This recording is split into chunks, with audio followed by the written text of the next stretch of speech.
એક મોટો સંકલ્પ કરવા જઈ રહ્યા છે અને એ છે 15 જાન્યુઆરી સૂર્યનું પહેલું કિરણ પૃથ્વી ઉપર આવે, મહાકાળી ધામમાં આવે ત્યારથી 24 કરોડ 99 મંત્રની આહુતિ સાથે નું અનુષ્ઠાન પ્રારંભ થશે। 24 કરોડ એટલે કોઈ નાની વાત નથી। પૂરું કરતા સામાન્ય જે કોઈ સાંભળે તો એમ કહેશે કે આ મામા મોટો સંકલ્પ લઈને બેઠા છે, 3-4 વર્ષે પૂરું કરશે, પરંતુ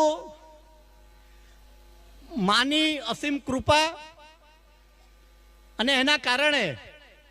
આ સંકલ્પ અમે ખૂબ ઝડપથી પૂર્ણ કરીશું અને માને 24 કરોડ મંત્ર